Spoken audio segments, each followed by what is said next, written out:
Time Warner Cable is pleased to be an underwriting sponsor for Carolina Week. Coming up on the March 23rd edition of Carolina Week. I'm Melanie Fernandez. Think the dollar you spend for a lottery ticket goes towards education? Think again. Stimulus dollars are already starting to flow in to help us get around Chapel Hill. In sports, the men's basketball team is in the Sweet 16. The women try to do the same tonight. Weathercaster Brandon Kelly will tell us if spring has finally sprung. All that and Julian's Jumpin' Hills jerseys. Carolina Week starts right now.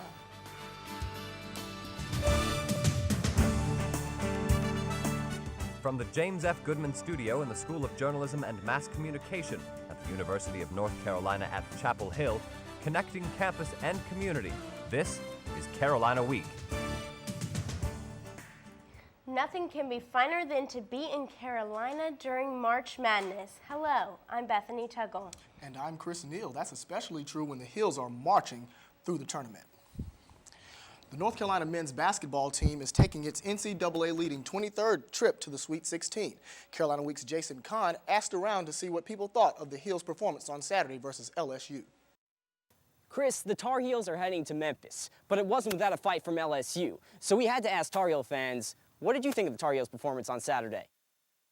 We were a little bit nervous during the earlier part of the game, but we were very happy by the end, and we knew that they would not disappoint our president. We really were just so impressed with Ty Lawson. We thought that was one of the guttiest performances we'd seen in a long time. I was freaking out when I was getting text updates on the game because I couldn't watch the whole thing. It made me a little nervous at first because the game was so close, but then in the second half, Ty Lawson just came out there and really brought the team back like he usually does. Basically, the reason that they won by so much is definitely Ty Lawson. He was pretty much the only one stepping it up after the half, right? That's the game? Definitely, he's a key player, I feel like. Yeah.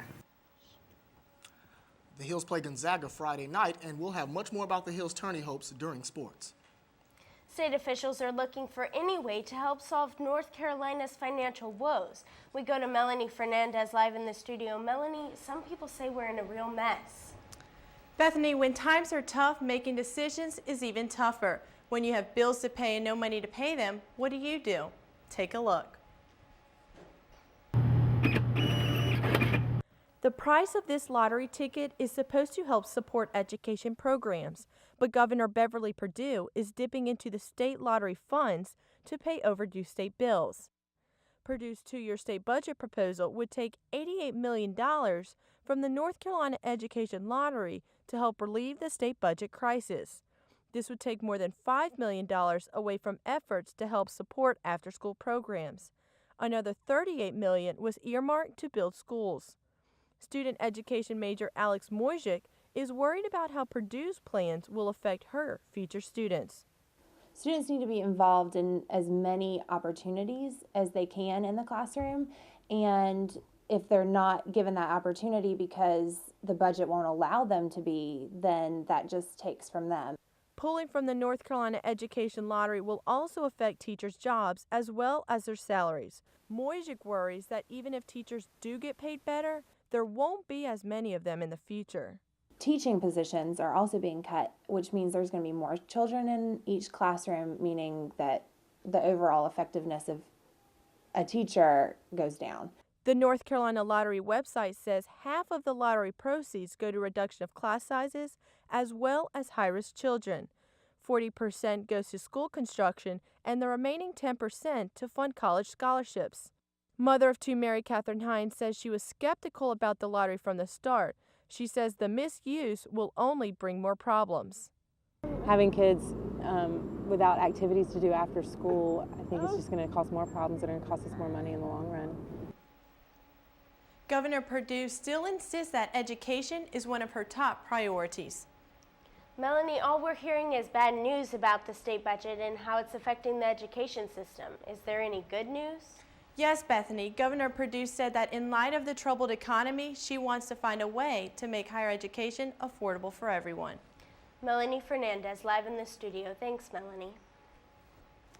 Budget cuts are nothing new on campus, but one student group is fighting back. Project Dina, a group focused on women's empowerment, had its funding cut to zero after a third meeting with Student Congress. The group is most famous for its Take Back the Night campaign and sexual education programs. Student Congress originally proposed $1,000 in support. Group member Allison Cullen is bringing suit against Student Congress. Look, there's tons of interest from the student body for this program, and you're Student Congress and you're representing the student body, so this program needs to come back. Student Congress says the reason for the cut is Project Dina was trying to bring the same speaker program to campus 2 years in a row. Even though there are no elections coming up, top politicians have messages for Carolina students. Democrats John Kerry and Donna Brazile visited UNC recently to explain how leadership changes can lift the hopes of Americans. Brazile encouraged students to find out what's in Obama's stimulus package. She calls on the public to keep the administration accountable and is challenging students to achieve their best by being socially and politically active. A local nonprofit organization is in financial crisis. Market Street Books functions as a small community center where adults and kids can read, listen to music, and attend art programs. The events are financed by book sales, but recently the store's revenue has dropped, and it might have to close its doors in May. Melanie Raskin can't imagine that happening. There are too many of us who love it, who support it, and who want it, and who are willing to commit. The Chapel Hill community is showing its dedication to the bookstore by donating money, time, and used books. With temperatures on the rise, more students are spending time outdoors, meaning there are a lot more bikers on the roads.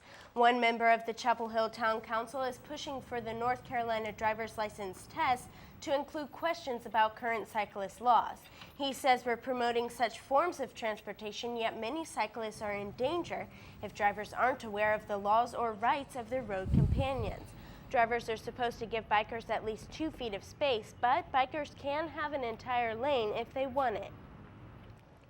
Soon, Chapel Hill residents and commuters will begin to benefit directly from the federal stimulus package. Chapel Hill Transit will receive a little more than $2.5 million in the first round of stimulus allocations. This year, CHT received $1.9 million, so the stimulus addition is a 140% increase. New additions include 2 large buses, 8 smaller vehicles, improved bus shelters, and heightened security at park and ride lots. CHT Director Steve Spade says there are many benefits to new buses on the streets. The better our service quality, the more modern our fleet, the more efficiently we run, so we make a better use of the taxpayers' dollars. And we increase ridership. Triangle Transit Authority and Durham Transit also receive funding. Chapel Hill Transit projects are set to begin this summer.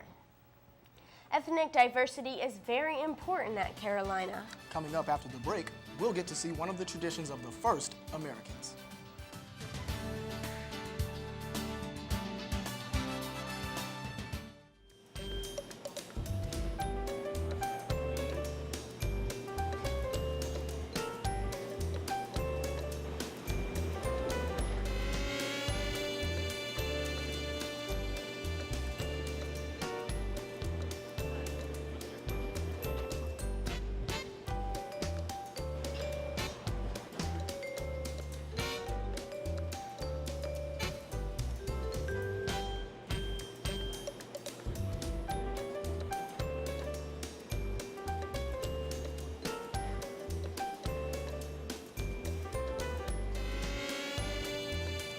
You know, washing your clothes in cold water instead of hot uses 90% less energy.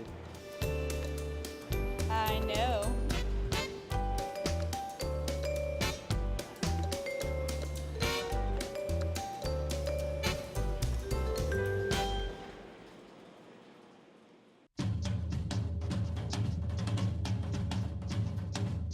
You taught him how to hit a baseball, how to hit a receiver, the strike zone, a 9-iron, the net. Even taught him how to hit the open man. But how much time have you spent teaching him what not to hit?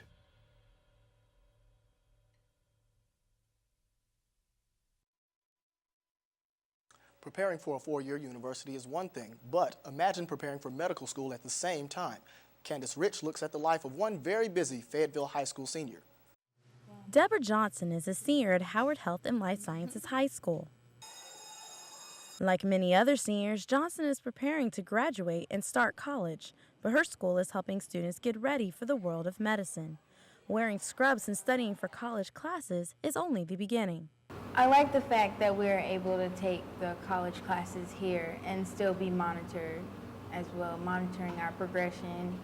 The principal and other faculty encourage students throughout the process, including filling out applications online.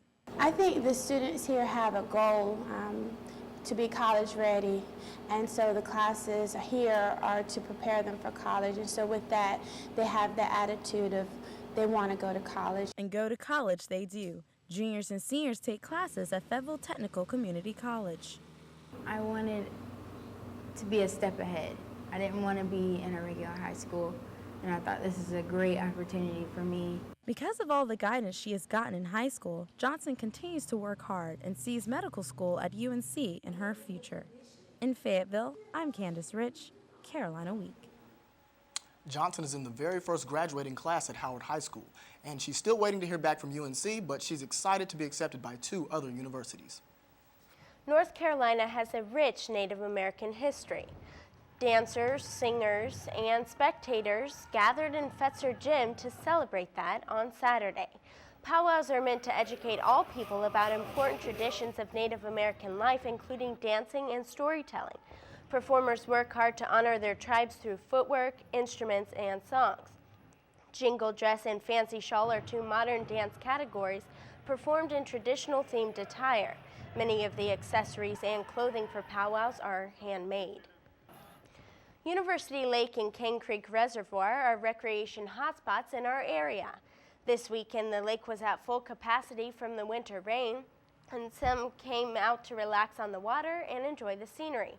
It was still too chilly for sunbathing and picnics, but there were a few people willing to bundle up for some fishing.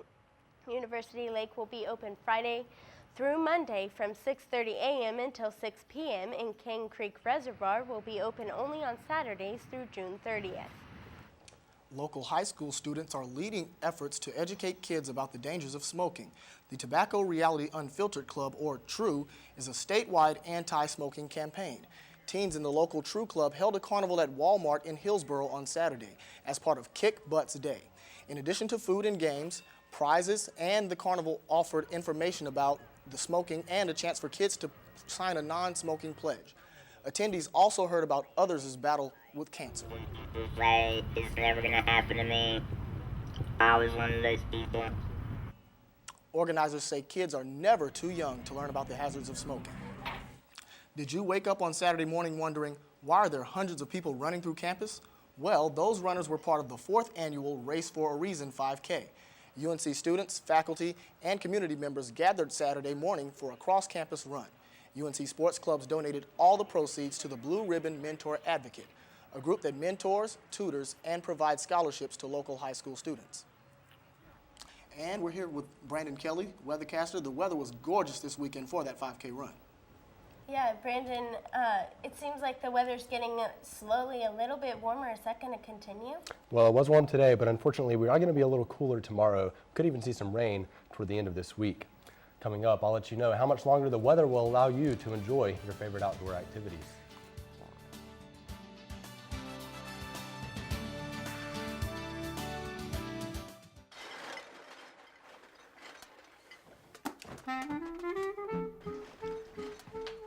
Hear that? How could I not? They can't be serious. This is their 3rd party this week, and I have a test tomorrow. Yeah, and they blocked me in. Again! Let's party! Anything left in here? I bet they're gonna leave their garbage out again. They do this every time when they have friends over. It's important to be considerate of others who live close to you. You wouldn't want neighbors like these. Make sure to control your garbage, obey Chapel Hill noise ordinances, park only in your driveway or other designated areas, obey all alcohol laws, and remember, we're all living in this community together, so be a good neighbor.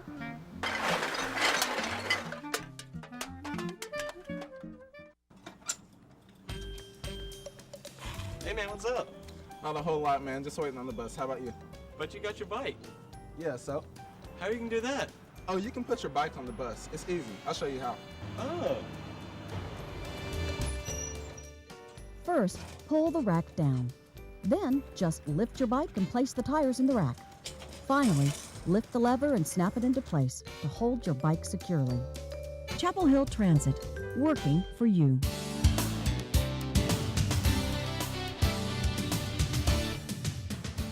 Welcome back to Carolina Week. I'm weather forecaster Brandon Kelly. I hope that you've been enjoying this very nice Monday afternoon today. Temperatures made it into the low 60s, making for very nice weather across the area. Unfortunately, those temperatures will be dropping back down just a bit tomorrow. After those temperatures drop back down, we will see a chance of rain later on in the week with the passage of a cold front. I'll tell you more about that in just a second, but first let's take a look at our U.S. satellite and radar, and you'll notice that we do have a large area of rain across much of the Central Plains and parts of the Gulf Coast. Now, we are keeping an eye on this system because this system will begin to move east, and as it does, it will be bringing us some rain later this week, primarily on Thursday and Friday, but as early as Wednesday. If we take a closer look to home, we can see that we don't have any rain to speak of right now. We do have a few high clouds around the area, but nothing to really mess with our gorgeous weather today. Let's take a look at our current surface map. You can see that we do have a cold front beginning to make its way through our area right now. Now, this cold front is going to serve to lower our temperatures tonight and into tomorrow. However, we shouldn't expect any precipitation with this front since our atmosphere is so dry right now. As we move into Tuesday, the system that I spoke of earlier with all the rain is going to move on toward the east in our direction. And before that cold front ever gets here, we're going to have a warm front pass through the area. And this warm front is really going to serve two purposes. First, it's going to somewhat offset the effects of that first cold front that came through. So our temperatures tomorrow should only be about 6 or 7 degrees cooler than they were today. Second of all, that warm front is going to moisten up our atmosphere, giving this second cold front something to work with as far as producing precipitation goes. So as we move on into Wednesday, that cold front begins to make its way to our area, and we should start to see those showers by Wednesday afternoon, and especially on Thursday and Friday. Now, I know it's still several days away, but it's not too early to start thinking about your plans for the next Tar Heels basketball game. UNC takes on Gonzaga this Friday at 9:57 p.m. In Memphis. If you're staying here in Chapel Hill, the weather won't be that great. We'll see a chance of showers. Temperatures will be right around 60 for any pregame activities, dropping down to the mid-50s for the victory party. If you are going to Memphis for the game, remember that there is a 1-hour time difference, so the game will begin at 8:57 Central Time. Weather there will be pretty much the same, chance of showers and storms. Temperatures in the upper 60s for your tailgating weather, and then by the end of the game, temperatures should be around 60. Now, if you're headed out tonight, here's what to expect. We'll see temperatures in the upper 30s, so quite chilly. We'll see partly cloudy skies with calm winds. Then tomorrow, we'll see temperatures in the mid-50s with mostly sunny skies and winds from the east at 5 to 10 miles per hour. So here's your 4-day forecast. We'll see mostly sunny skies tomorrow. Then Wednesday, Thursday, and Friday, we should see a chance of rain, primarily on Thursday and Friday. High temperatures will be in the mid-50s Tuesday and Wednesday, warming up a bit to the low to mid-60s on Thursday and Friday. So it looks like we will have some cooler temperatures, but we will warm up toward the end of the week. Thanks so much, Brandon. Thank you. The UNC men's basketball team is scoring high on the court and off the court. North Carolina, Pittsburgh, Louisville, and Connecticut, they have one thing in common, a #1 seeding in the NCAA tournament. But it's a different story in the classroom. Carolina topped the list with an 86% graduation rate in a study by the University of Central Florida. UConn has the lowest rate with 33%. Regardless of the rates, each team has the same chance of winning a national championship. Now we're joined by sportscaster Kate Howard. Kate, we're #1 in grad rates. Let's hope we're #1 in the tournament. Kate, this was a tough weekend for my bracket personally, but my favorite team is still in the tourney. Well, hey, at least you still have your favorite team on top. Coming up in sports, we'll give you an inside look at the men's basketball team's run in the tournament. I'm Sarah Moore. Coming up, I'll give you one more reason the Heels were destined to win in Greensboro.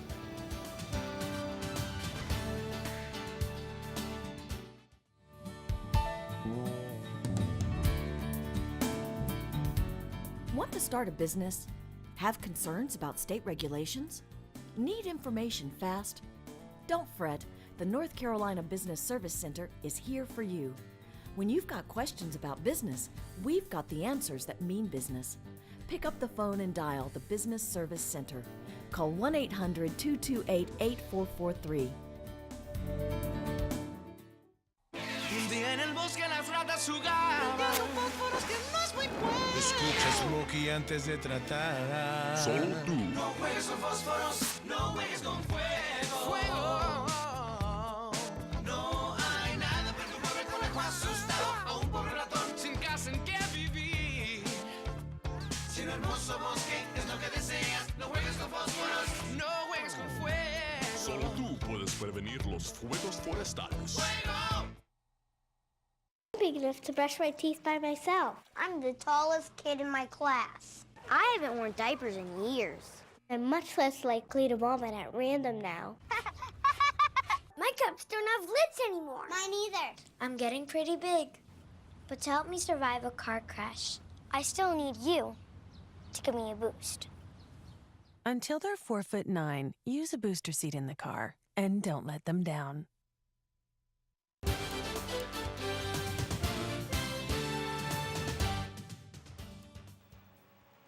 The basketball team took care of business during the weekend and is Sweet 16 bound again. Sarah Moore joins us for a look at the Heels' win on Saturday and what to expect come Friday. How are things over there, Sarah?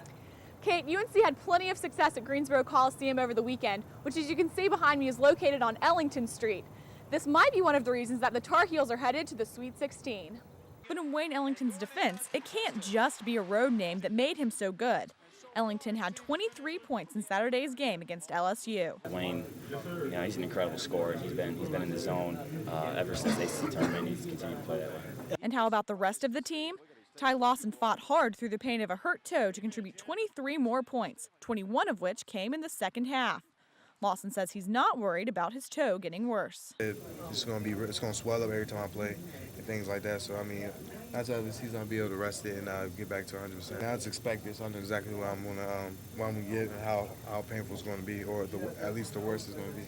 And speaking of injuries, Tyler Hansbrough was once again the other team's punching bag.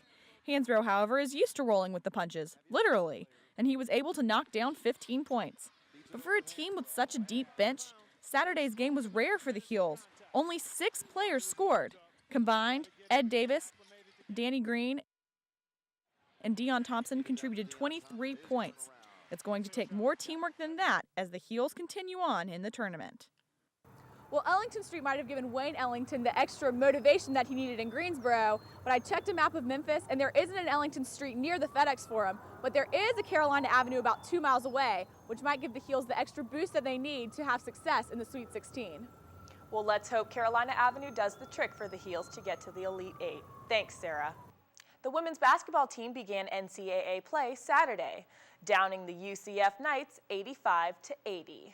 Strong play from Italy Lucas, Jess Breland, and Heather Clater, each scoring 17 points, bring the Heels into round 2.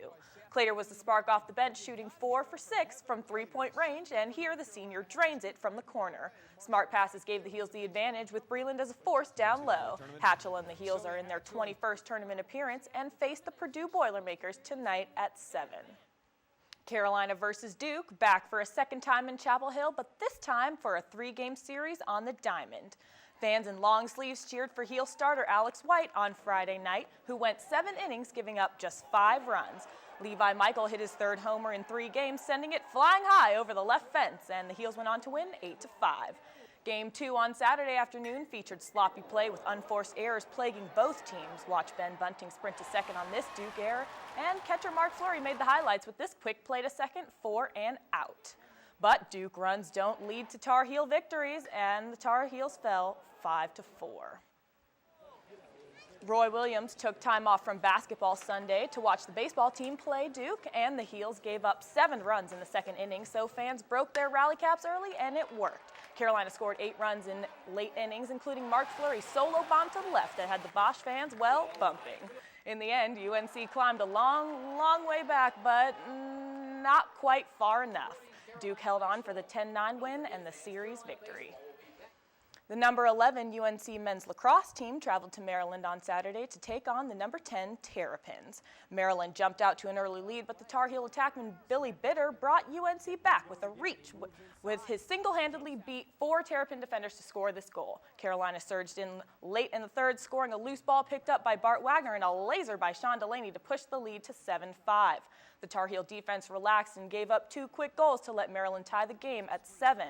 And the Terps took lead midway through the fourth as Tar Heel defenseman Ryan Flanagan deflected the ball into his own net, and that would be the deciding goal of the game. Maryland went on to defeat the Tar Heels 8-7.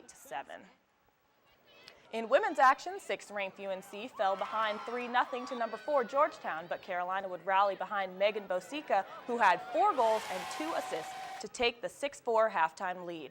But the Hoyas wouldn't go away as they knotted the game at 6 apiece in the second half, and in the end, the Heels were just too much. Jen Russell's 3rd goal of the afternoon put Carolina up for good as they took down Georgetown 12-7.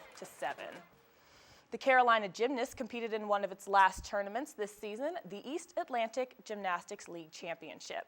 Krista Jasper placed 2nd in the floor exercise, Kara Wright placed in the top 5 in the event, and Tina Jacob registered a 9.85 on the balance beam to come in 4th, and Kara Wright tied for 5th on the uneven bars, also placing 2nd all around. The Heels finished 3rd and took home the Bronze Eagle. And the gymnasts will also go to nationals in a few weeks, but the main focus right now is women's basketball. They play in the nationals tonight against Purdue at 7. Great, we look forward to it. Thanks so much, Kate. Thank you, Kate. Maybe a special clothing touch will help the Heels in the Sweet 16. A Chapel Hill icon is trying to help them and us dress for success.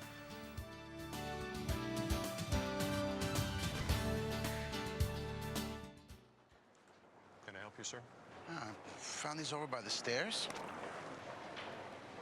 Okay, thank you. What are they? Love handles. Lots of people lose them taking the stairs instead of the escalator.